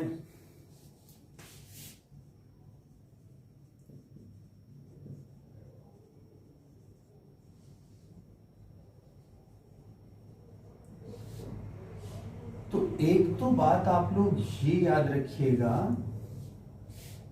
कि पैरेलल जाने वाला रे किधर से, फोकस से जाएगा। ये पक्का लीजिए, पहला काम यही कीजिएगा, पैरेलल जाने वाला रे किधर से, फोकस से चला जाएगा, ठीक है। और एक और रे हमको चाहिए, तो वो जब रिफ्रैक्ट करेगा और एक रे ये होगा, दोनों रिफ्रैक्टेड रे जहां पर मिलेंगे वहीं पर इमेज फॉर्म हो जाएगा। तो दूसरा रे लेने के लिए आपके पास मैंने बताया जिस तरीके से कल था उसी तरह से आज भी बता रहा हूं, वो आप ले सकते हैं। दूसरा रे देखिएगा कि फोकस से जाने वाला रे, देखिए अगर फोकस से रे जा रहा है तो ये क्या हो जाएगा, पैरेलल हो जाएगा। या फिर आप एक ये वाला रे ले लीजिएगा, ऑप्टिकल सेंटर से, इसको ऑप्टिकल सेंटर कहते हैं, ऑप्टिकल सेंटर से जाने वाला रे बिल्कुल सीधा चला जाएगा। ऑप्टिकल सेंटर से जाने वाला रे बिल्कुल सीधा चला जाएगा। इन बातों को अगर ध्यान में रखा जाए तो अच्छा, बेसिक बातें आप लोगों को और बताऊं तो वो बहुत ज़्यादा मैं तो टाइम बहुत ज़्यादा उसमें हो जाएगा बातों में। आपको मैंने सिंपल सी ये जो बातें बताई थी उसमें भाई इंटर कर चुके हो भाई, क्लास 12th में इतनी अच्छी पढ़ाई की है आपने, ये बेसिक चीज़ें तो आपको आती हैं। क्या मिरर में सेंटर ऑफ कर्वेचर होता था, फोकस होता था, यहाँ पर क्या है, F और 2F है, F और 2F है, इधर भी देख रहे हैं F और 2F। ये जितना F उतना ही यहाँ पर 2F और आगे बढ़ जाएंगे, दैट इज ये यहाँ पर जैसे वो C चल रहा था वैसे यहाँ पर ये F और 2F। और अब आप ऑब्जेक्ट को कहीं पर भी लेकर के फिर देखिए, ये वही चीज है जो काम आपने उसमें किया है वो इसमें बस। अच्छा बिल्कुल उसमें क्या था, कॉनकेव मिरर में 6 पोजीशंस पर ऑब्जेक्ट्स को दिखलाया था, ठीक है। 1 इज एट इंफिनिटी, इस पे भी इंफिनिटी। कॉनकेव मिरर से रिफ्लेक्ट होने के बाद फोकस पर मिल रहे थे, रियल हाईली डिमिनिश्ड इमेज बन रहा था, है ना, इन्वर्टेड, ठीक। यहां पर भी इंफिनिटी पे जो रेज होंगे तो बस रिफ्लेक्ट नहीं होंगे, रिफ्रैक्ट होंगे। और रिफ्रैक्ट होने के बाद आप इसे ऐसे भी ले सकते हैं, रेज ये इस तरीके से आ रहे थे और ये फोकस पर बन जाएंगे रेज, देख रहे हैं, यहाँ पर इमेज बन जाएगा फोकस पर छोटा सा। ऐसे भी आ सकते थे रेज और यहाँ पर बन जाते बुक्स में अलग अलग तरीके से जैसे। तो यहाँ पर पहला तो वही बात हो गई, लेकिन दूसरा केस अगर आप ध्यान दे लीजिए तो दूसरे मैंने कहा था एक के नीचे एक 6 बनाइएगा बिल्कुल कॉपी पर, और आपको दिखलाई देगा कि किस तरह से कैसे यहाँ पर चेंजेस हो रहे हैं इमेज के लिए। तो ये देखिए 2f हो गया, ये f हो गया, इधर भी यहाँ पर ये f, और मैं उसी को फॉलो कर रहा हूँ ऊपर से 2f। तो अब की बार क्या कीजिएगा, उसमें बियॉन्ड सी रखा था, इसमें बियॉन्ड 2f रखेंगे। ये इंसिडेंट रे आया और आने के बाद किधर से, फोकस से चला गया। ये मैंने पहला वाला किया। दूसरा में ये ऑप्टिकल सेंटर से रे चला जाए सीधा स्ट्रेट, देखिए ऑप्टिकल सेंटर से रे चला जाएगा, और ये यहां पर real inverted smaller in size, छोटा बनेगा थोड़ा सा बिटवीन f एंड 2f। तो ये बातें आपको यहां पर पक्की ध्यान रखनी पड़ेगी कि इमेज कहां पर बन रहा है, और ऐसा तभी पॉसिबल है जब आप फॉलो करते हुए ये सारे इमेजेस बनाएंगे। तो हम आपको दिखलाते हैं, देखिए अगली केस में क्या हो जाएगा। बहुत अच्छी सी ये आर्ट आप बनाइएगा। मेरा तो यहाँ पर जल्दबाजी में आप देख रहे हैं कि हम तो आपको सिंबॉलिक बता रहे हैं। तो ये यहाँ पर f, फिर से देखिए 2f उसी तरह से दिखलाई दे रहा है, यहाँ पर भी ये f एंड 2f। और अब की बार ऑब्जेक्ट को कहाँ पर 2f पे रख रहे थे। 2f पर आप सोच रहे होंगे कि ये क्या बेसिक जैसी चीज बता रहे हैं। मैं आपको यहाँ पर ये दिखलाना चाह रहा हूँ कि जो इमेज फॉर्म कर रहा है उसके बारे में क्या इंफॉर्मेशन मिल रही। तो ये देख लीजिए कि सॉरी बच्चों, ये मैं चाह रहा हूं कि यहीं पर बने 2f पर। तो ऑब्जेक्ट अगर 2f पर है तो इमेज भी 2f पर बन रही है, of same size real inverted. अब जैसे इसी केस में मैं आपसे बात करूं कि मैग्निफिकेशन भैया कितना होगा इसका, मैग्निफिकेशन इसका कितना होगा। तो आप अगर मॉडुलस उसका निकाल रहे हैं मैग्निफिकेशन का, तो height of image upon height of object दोनों इक्वल ही तो हैं, दोनों इक्वल है। तो इसको आप लोग इस तरीके से यहाँ पर ध्यान रखेंगे। अब ये देख रहे थे highly diminished smaller in size, थोड़ा बड़ा हुआ बराबर का हो गया, और इसके बाद अब जैसे ही ऑब्जेक्ट को f और 2f के बीच में लाएंगे तो इमेज बियॉन्ड 2f चला जाएगा और लार्जर इन साइज हो जाएगा। फोर्थ केस, उसके बाद में फिफ्थ केस क्या होगा, f पर रखेंगे। तो f पर रखने पर देखिए क्या हो जाएगा, f पर जब ऑब्जेक्ट को रखेंगे तो इमेज यहां पर इंफिनिटी पर बनता हुआ नजर आएगा। ये मैं बहुत जल्दी से इसको बता रहा हूं आपको। देखिए ये देखिए अब की बार ऑब्जेक्ट, ये फिफ्थ वाला है, ये 1 2 3 फोर्थ मैंने नहीं बनाया, मैंने बता दिया फोर्थ में बियॉन्ड 2f बनेगा, बड़ा बनेगा, रियल इन्वर्टेड होगा। और ये यहाँ पर देखिए जब इस तरह से जाएगा तो ये रेस पैरेलल हो जाएंगे, मिल तो रहे नहीं लेकिन ऐसा लग रहा है इन्फिनिटी पे मिलेंगे। तो बहुत बड़ा साइज में बनेगा एट इन्फिनिटी, और नीचे तो बनी रहा है तो रियल इन्वर्टेड। तो ये केस हो ही गया, ऑब्जेक्ट इज एट f। ये फिफ्थ वाला कंडीशन था। और सिक्स्थ में क्या था कि अगर ऑब्जेक्ट कहां पर हो, between optical centre and f, तो एक रे ये पैरेलल गया, पैरेलल जाने के बाद में फोकस से, दूसरा रे ये ऑप्टिकल सेंटर से, ये दोनों तो इधर में डाइवर्ट हो रहे हैं, मिलने का चांस ही नहीं है।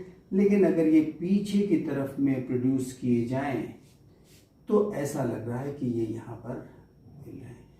तो यही वो एकमात्र केस है जिसमें कि अब ये चीजें आप लोग बना लीजिए। मैंने कहा था यू की तो बात ही नहीं करूंगा, यू हमेशा क्या, नेगेटिव। कॉन्वेक्स के केस में f हमेशा पॉजिटिव, देख लीजिए राइट, ऑलवेज f क्या है, ऑलवेज पॉजिटिव। जैसे उसमें v 5 केसेस में नेगेटिव था, वैसे ही इसमें v 5 केसेस में पॉजिटिव। राइट साइड सारे के सारे v बन रहे थे, ये भी 5वां केस भी।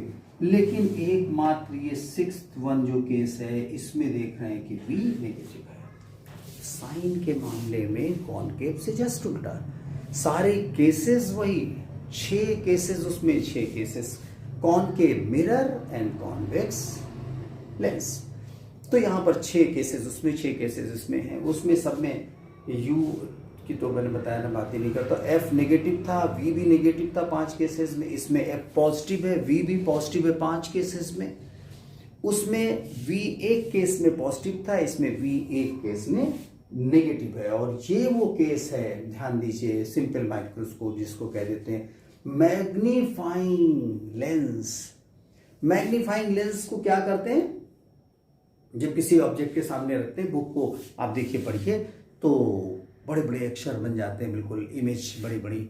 ये जानते हैं कौन सा केस, ये वही तो केस है। ये ऑब्जेक्ट को आपने कहाँ रखा, फोकस और ऑप्टिकल सेंटर के बीच में रखा है।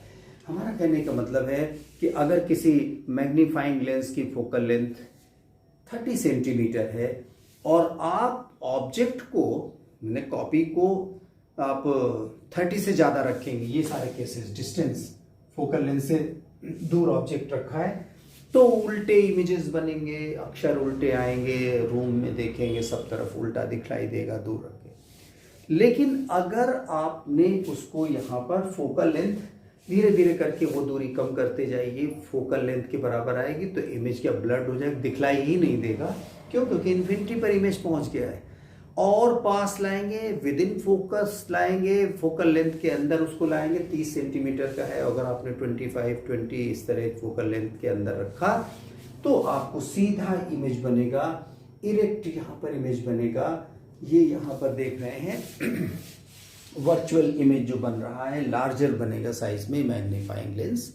यही केस होता है। अब आप पूरी तरीके से बता सकते हैं कि इसमें M क्या होगा।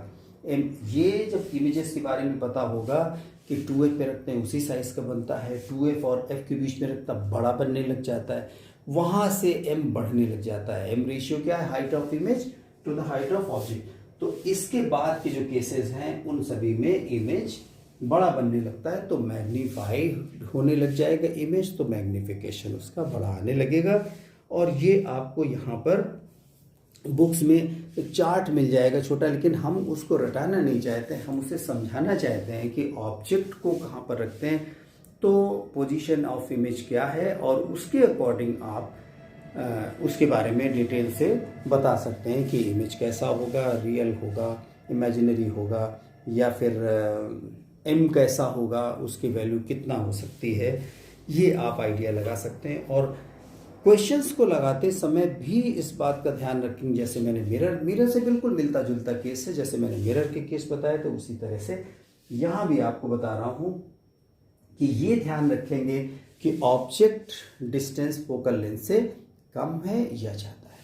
कम है, अगर ऑब्जेक्ट डिस्टेंस U कम है फोकल लेंथ से, तो उस पर जरा सा ध्यान रखें, वो ये वाला केस होगा, उसमें अलर्ट रहिए कि V एक ही मात्र केस है, नेगेटिव होगा, ऑब्जेक्ट ऊपर की तरफ में होगा, हाइट ऑफ ऑब्जेक्ट पॉजिटिव होगी, बाकी सभी में image, height of image positive होगी, ऑब्जेक्ट तो पॉजिटिव होगा ही, सभी में ऊपर की तरफ है। इमेज सभी में उल्टी थी, image distance, image height negative थी, इस एकमात्र केस में इमेज का हाइट पॉजिटिव था। एक बात और ध्यान दीजिए, मैंने आप लोगों को बताया था कि कॉन्वेक्स जो मिरर था, कॉन्वेक्स मिरर की बात चल रही थी, तो कॉन्वेक्स मिरर में मैंने कहा था 2 ही केस मान लीजिए, इन्फिनिटी पे ऑब्जेक्ट रखते हैं, फोकस पर इमेज बनता है, इन्फिनिटी से थोड़ा सा ले आते हैं, पास ले आते हैं, मिरर के पास कहीं भी ले आते हैं, ऑब्जेक्ट क्या होगा, फोकस और पोल के बीच में बनता है, इरेक्ट बनता है, छोटा बनता है, स्मॉलर इन साइज। याद करने के लिए मैंने कहा था, बाइक में जो रियर व्यू मिरर्स लगे होते, छोटे छोटे इमेजेस बनते हैं जो पीछे से हम लोग देख पाते हैं, रियर व्यू इमेजेस, ऑब्जेक्ट्स को देखते हैं। तो यहाँ पर ठीक उसी तरह से अगर हम बात करें कॉनकेव लेंस की बात करें, तो भाई देखिए कॉनकेव लेंस में ध्यान दे लीजिए जरा सा, ये रहा आपका प्रिंसिपल एक्सिस, ऑप्टिकल सेंटर है, और इसका फोकस तो इसी तरफ होगा, पैरेलल जाने वाले रेज उसमें तो इधर मिल रहे थे, राइट साइड में इसमें मिल रहे थे, लेकिन इसमें यहाँ पर डाइवर्ट हो जाते हैं पैरेलल आने वाले केस। ये देखिए डाइवर्जिंग लेंस इसीलिए तो कहते हैं इसको, लेकिन पीछे प्रोड्यूस करने पर ऐसा लगता है कि एक पॉइंट पर मिल रहा है। ये जो सेकंड फोकस हमने आपको बताया था। तो इन्फिनिटी पर ऑब्जेक्ट है तो उसका इमेज छोटा सा कहां पर बनेगा, फोकस पर बनेगा। और अब देखिए कि हमने कहा इसको कहीं पर ऑब्जेक्ट को हम ले आते हैं सामने की तरफ, तो ठीक है, ये वाला तो रे आप देख रहे हैं कि यहां पर तक आया और आने के बाद ये डाइवर्ट होगा, पीछे प्रोड्यूस किया, ये देखिए पीछे की तरफ में। लेकिन दूसरा रे अब इसमें हमने जो बताया था कहां से, ऑप्टिकल सेंटर से, ये चला गया ऑप्टिकल सेंटर से, ये तो सीधा चला गया इसी तरह से। तो ये रिफ्लेक्टेड दो रे चाहिए, तो एक तो वो डाइवर्ट होगा, पीछे प्रोड्यूस किया, ये यहीं से मिल गया, सीधा जाएगा, पीछे प्रोड्यूस करे या ना करे सीधा। तो ये इमेज यहाँ पर इसका बन गया, ये ओ डैश जो देख रहे थे आई डैश में। और आपको दिख रहा है कि ये इमेज हमेशा क्या होगा, ऑब्जेक्ट से छोटा, इरेक्ट बन रहा है, सीधा देख रहे बन रहा है, इरेक्ट बन रहा है ना। ये रे इधर मिल तो रही नहीं है, मतलब डाइवर्ट हो गई, उधर चली गई, तो यहाँ पर इस तरफ में जो हमने इसको यहाँ पर प्रोड्यूस करने पर इमेजिन कर रहे हैं कि मिल रहा है, यहाँ पर ऑब्जेक्ट हमेशा छोटा सीधा। ये याद कीजिए कि जो मैं इसमें बात बता रहा हूँ, तो मिरर में मैंने कॉन्वेक्स मिरर के लिए यही एकमात्र केस बताया था जिसमें भी ऑब्जेक्ट जैसे यहाँ पर था, ये इस तरफ को देखिए, और दूसरा ये यहाँ पर सी से डॉट डॉट, ये देखिए इमेज यहाँ पर बना। तो सेम बिल्कुल केस है, इसको आप ध्यान रखिए। एक केस इसमें था तो बस दो ही केस कह लीजिए इसके, एक इन्फिनिटी पे एक यहाँ पर, इसमें भी सेम बिल्कुल वैसे ही होगा। तो इसको जब आप लोग बैठ करके एक दिन ध्यान देंगे, थोड़ी देर के लिए सारे इमेजेस पर ध्यान देंगे, तो आपको उस समय पर इसे पूरी तरह से दिखलाई दे जाएगा कि कब कैसा पोजीशन इमेज का है और मैग्नीफिकेशन उस केस में कैसा। मैं अभी यहाँ पर बताऊंगा तो बहुत सारे केसेस हैं, तो उनमें सब में आप लोगों को लगेगा कि कन्फ्यूज़न हो रहा है, लेकिन नहीं, जो मैंने केसेस पहले इन पे आप स्टडी कीजिए कि कहाँ पर इमेज बन रहा है, छोटा बड़ा करना, और वो टेक्निक से देखिए, जैसे जैसे ऑब्जेक्ट को पास ला रहे हैं इमेज दूर होता जा रहा है और लार्जर होता जा रहा है साइज में, तो उसी तरह से एम पर भी फर्क पड़ेगा। ठीक है, अब आगे चलते हैं बच्चों। यहाँ पर एक हमारे पास में छोटी सी बात है, पावर ऑफ लेंस। तो पावर ऑफ लेंस मैंने आपको कल जैसे मिरर के लिए बताया था, यहाँ पर भी पावर ऑफ लेंस क्या है, reciprocal of focus, focal length है। ठीक है, तो पावर ऑफ लेंस, तो P से दिखला रहे हैं, F इज इन मीटर, तो ये किस में हो जाएगा, डायोप्टर में हो जाएगा। और आपको बताएं कि अगर ये 100 से यहाँ पर क्या बोलेंगे, इसको आप मीटर को सेंटीमीटर में अगर आप कन्वर्ट कर देते हैं तो ये यहाँ पर कितना हो जाएगा, 100 से मल्टीप्लाई कर दीजिए, तो अपॉन में से आप सेंटीमीटर, देखिए मीटर को जब आप सेंटीमीटर में बनाएंगे तो ठीक है, आप यहाँ पर भाई देखिए सेंटीमीटर में दिया है, ऑब्जेक्ट सेंटीमीटर में, ऑब्जेक्ट डिस्टेंस आपने फोकल लेंथ सेंटीमीटर में दिया है, तो जैसे मान लीजिए 20 सेंटीमीटर आपको दिया हुआ है, तो 1/20, तो हमें तो यहाँ मीटर में चाहिए, हमारे फॉर्मूले में मीटर है, तो यहाँ पर अपॉन 100 करेंगे, तो अब ये क्या हो जाएगा, 100 ऊपर चला जाएगा, ये देख रहे हैं। तो एनी हाउ पावर के लिए आपको फोकल लेंथ किस में रखना है, मीटर में रखना है, और ये डायोप्टर आपको यहाँ पर ध्यान दे लीजिए। कल भी मैंने बताया था, अगर कुछ कंफ्यूजन हो तो उसको मैं अभी आपको यहाँ पर क्लियर कर रहा हूँ, अच्छे से देख लीजिए। That focal length, reciprocal of focal length which is in metre is known as power of lens. Okay, और यहाँ पर ये अगर सेंटीमीटर में दिया हो फोकल लेंथ तो उसे आप 100 से डिवाइड कर देंगे तो मीटर में कन्वर्ट हो जाएगा और ये यूनिट इसका डायरेक्टर आ जाएगा। आपको बताऊं फोकल लेंथ याद दिलाऊं, बताऊं क्या याद दिलाऊं, फोकल लेंथ कॉन्वेक्स लेंस का कैसा होता है, पॉजिटिव होता है। तो यहाँ पर ये प्लस डी इसका पावर आएगा कॉन्वेक्स लेंस के लिए, वेयर एज कॉनकेव लेंस के लिए फोकल लेंथ नेगेटिव होता है। नेगेटिव है भाई, मैंने भी बनाया था, देखो ये देखिए इस तरफ में मिलती है रेस, बाई तरफ में नेगेटिव फोकल लेंथ उसमें होता है। तो कॉनकेव के लिए पावर हमेशा माइनस में होता है। आप लोग जो क्लास में बच्चे दूर का नहीं देख पाते हैं उनके लिए जो चश्मे की ज़रूरत पड़ती है उसमें कॉनकेव लेंस लगे होते हैं जिनकी की पावर नेगेटिव में होती है, -0.5 और -1 डायोप्टर, ये कॉनकेव के लिए है। और रीडिंग के केस में कॉन्वेक्स लेंस के यूज़ होते हैं जिनकी की पावर प्लस में होती है डायोप्टर। ओके, तो इस बात को ज़रूर ध्यान दीजिएगा। और वहाँ पर भी मैंने आपको जो बताया था, मैंने कहा उसको भी देख लीजिएगा, कहीं कोई भूल चूक नहीं होनी चाहिए। अगर कोई मिसिंग बात है तो उसको फौरन आप लोग एक बार दोनों को लेकर के बैठेंगे तो क्लियर रहेगा।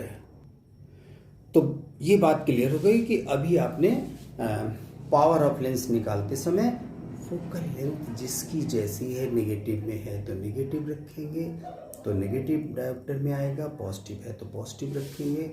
मिरर का केस होता है कॉनकेव मिरर के लिए, तो मैंने बताया फोकल लेंथ उसमें नेगेटिव होता है तो नेगेटिव रखेंगे। ठीक है, ये बेसिक बात है आपके लिए।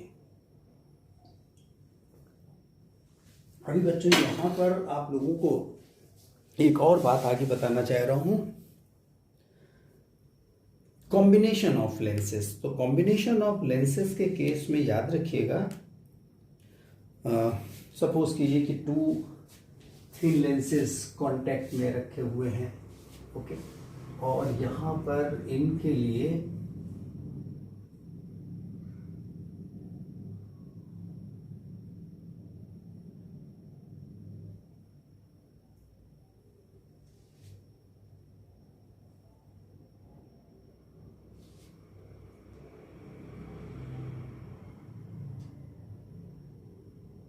ये इनकी focal length suppose f1 and f2 हैं, तो आप इनको भी उसी तरह से देखेंगे तो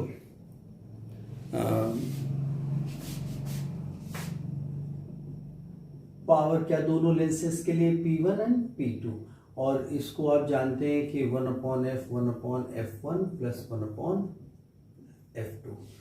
तो दोनों लेंसेस के फोकल लेंथ अगर f1 और f2 हैं तो यहाँ पर देख सकते हैं कि कंबाइंड फोकस के लिए ये हो जाता है और पावर उसके लिए P = P1 + P2। अब यहाँ पर एक कॉन्वेक्स और एक कॉनकेव है, तो डोंट वरी, जिसकी भी जैसे भी यहाँ पर अगर मान लीजिए कॉन्वेक्स है +2.5 और कॉनकेव है तो कॉनकेव के लिए नेगेटिव हो जाएगा पावर, तो 1.5 सपोज है, तो कॉम्बिनेशन का यहाँ पर 1 डायोप्टर पॉजिटिव में आ जाएगा पावर। तो पॉजिटिव और नेगेटिव जो भी साइन है उसको यहाँ पर बस कॉम्बिनेशन में रख देंगे तो रिजल्टेंट जो भी आएगा एल्जेब्रिक सम उसका वही होगा, पावर ऑफ कंबाइंड लेंस होगा। ओके, तो इसमें देख लीजिए एक और भी मैंने आपको न्यूटन्स फॉर्मूला बताया था, ठीक है, वो तो वही है, F = √x1 + x1 × a। ये मैंने कल बताया था, F² न्यूटन्स फॉर्मूला बताया था ना, x1 x2। तो ये F = √, अरे ये तो कल बता ही चुका था मैं, ठीक है। ओके, तो अभी देखिए यहाँ पर बच्चों मैं आगे आप लोगों को बताना चाहूँगा कि न्यूमेरिकल्स आपको लगाने थे इसमें बहुत सारे, और जब तक न्यूमेरिकल्स नहीं लगाएंगे तब तक तो समझिए कि काम बनने का नहीं। तो इसी क्रम में मैं आपको एक और फॉर्मूला बता दे रहा हूँ, वो है डिस्प्लेसमेंट मेथड। तो डिस्प्लेसमेंट मेथड आप लोगों ने देखा हुआ है, और इसमें तो बच्चों डिस्प्लेसमेंट मेथड से क्या करते हैं, किसी थिन कॉन्वेक्स लेंस की फोकल लेंथ लेबोरेटरी में निकालने के लिए हम लोग इस टेक्निक को यूज करते हैं। तो देखिए यहाँ पर डिस्प्लेसमेंट मेथड में आपको हम सीधे से बस एक डिस्प्लेसमेंट मेथड, तो यहां पर आप देख सकते हैं कि when a lens, convex lens is placed between the object and screen, इस ऑब्जेक्ट और स्क्रीन के बीच में जब कॉन्वेक्स लेंस हम लोग प्लेस करते हैं तो यहां पर अगर ये जो डिस्टेंस है जो आप देख पा रहे हैं, डिस्टेंस किसका, ऑब्जेक्ट और स्क्रीन के बीच का जो डिस्टेंस है,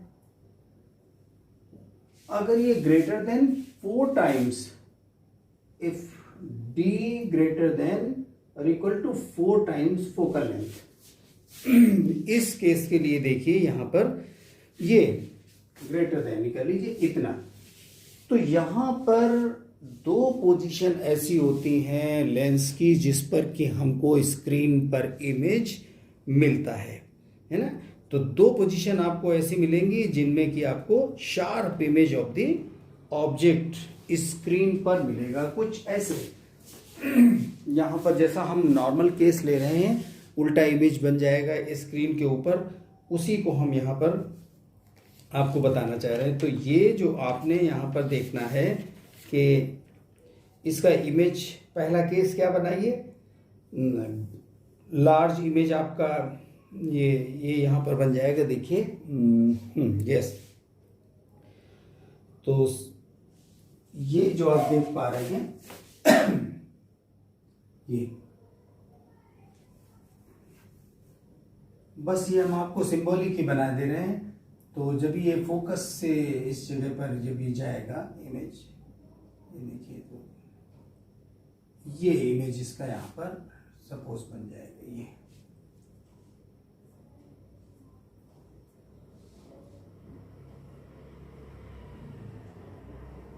ये इमेज स्क्रीन पर बन गया।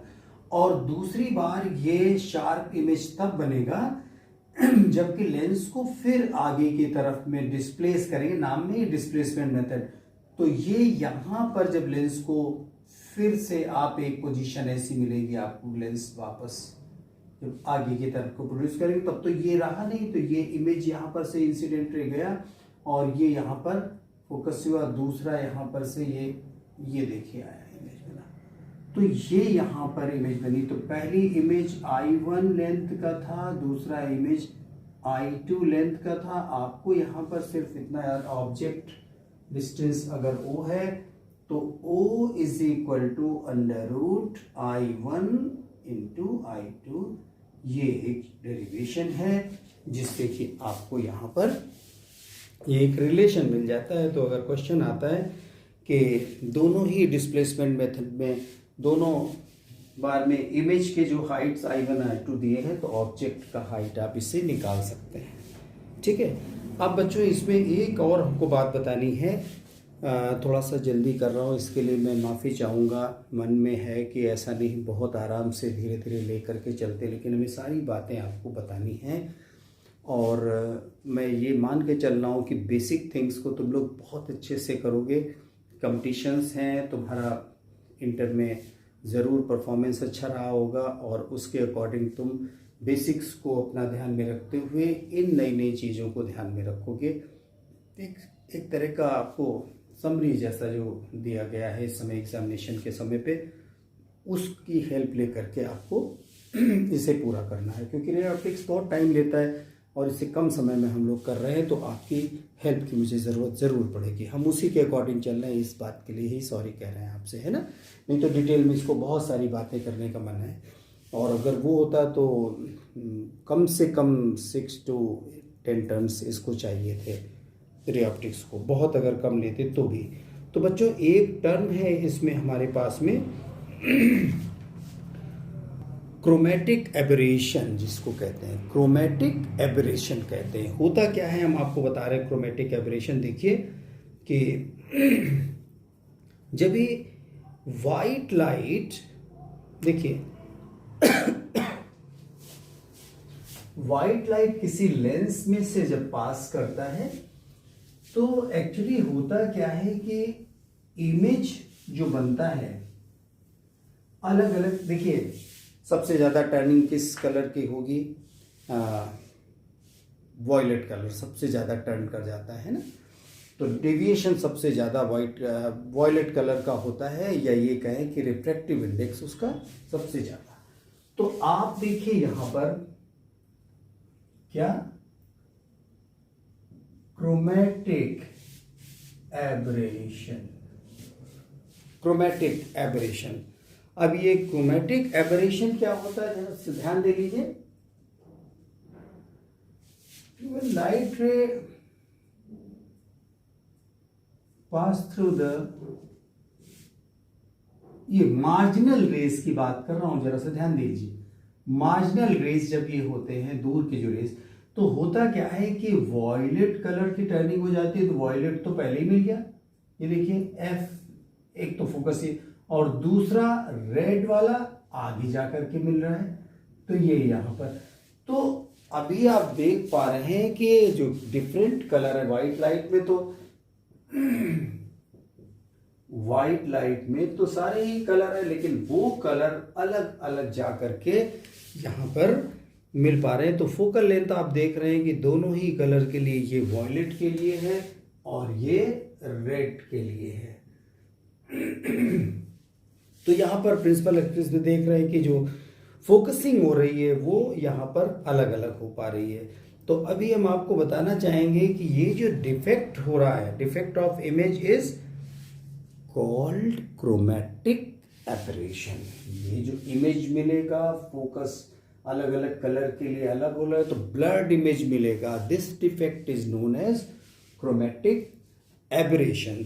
और इसके बारे में हम आपको बताना चाहेंगे कि लॉन्गिट्यूडिनल और एक्सियल क्रोमेटिक एबरेशन भी होते हैं। देखिए जरा सा,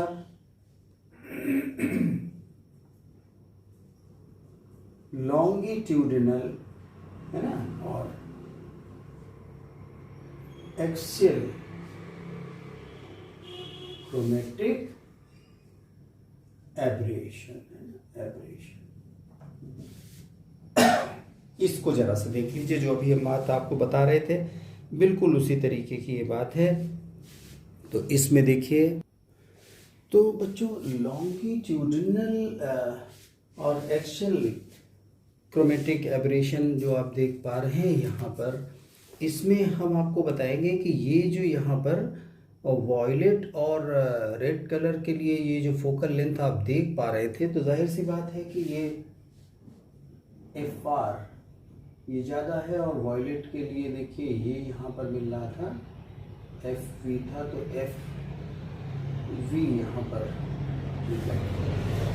तो ये जो लॉन्गिट्यूडिनल पे FR माइनस ये जो FV था, ये जो डिस्टेंस था जो आप देख रहे थे, इसे ही यहाँ पर एक्सियल और लॉन्गिट्यूडिनल क्रोमेटिक एबरेशन का नाम दिया जाएगा। और इसका वैल्यू, ये वॉयलेट कलर भी बीच में होता है, उसके लिए इतना होता है। तो यहाँ पर ये जो आपको दिखलाई दे रहा है डिफरेंस वॉयलेट और रेड कलर के, मतलब रेड के लिए फोकल लेंथ और वॉयलेट कलर के फोकल लेंथ के लिए, इसकी को हम लोग लॉन्गिट्यूडिनल और एक्सियल क्रोमेटिक एबरेशन के नाम से जानेंगे। और आगे हम आपको एक्रोमेटिज्म भी बताएंगे, उसमें हम आपको बताएंगे कि ये ओमेगा हमारे जो डिस्पर्सिव पावर होता है इसके बारे में थोड़ी सी बात करेंगे। तो इन दिस वे ये यहाँ पर आज कोशिश करके ये बेटा बातें सारी सभी बच्चों हुई हैं। इसके बाद हम लोग प्रिज्म की बात करेंगे और इंस्ट्रूमेंट जो है ऑप्टिकल इंस्ट्रूमेंट्स की बात करेंगे लास्ट टॉपिक में, जिसमें कैमरा और ह्यूमन आई की बात कर लेंगे। तो इस तरह से तीसरे पार्ट में इसको हम यहाँ पर खत्म करेंगे। ये जो आप देख रहे थे पार्ट 2 था आज हमारा, ये क्या था, पार्ट 2 था, वो कल पार्ट 1 था, ये पार्ट 2 था। तो यहाँ पर मैंने आप लोगों को आज जितनी भी बातें बताई हैं इन पे काम बहुत सारा करना है, न्यूमेरिकल्स लगाने, तभी तो ये बातें समझ में आएंगी, नहीं तो समझ ही नहीं आ पाएंगी आप लोगों को ये बातें। बस ठीक है, थोड़ा बहुत ध्यान में रहेंगी और निकल जाएंगी। इस पे प्रैक्टिस करनी पड़ेगी आपको, प्रैक्टिस इस पे बहुत ज़्यादा करनी, कम से कम 1 वीक की इसमें टाइम दीजिए और ढेरों क्वेश्चंस लगाइए, तब आप इन बातों को और अच्छे से समझ पाएंगे। तो आज की क्लास में इतना ही रखते हैं, टाइम भी काफ़ी हो गया है, और आप लोग इन बातों को जरूर एक बार रिवाइज कीजिए। देखिए सारी बातें बिल्कुल क्रिस्टल की तरह क्लियर होंगी।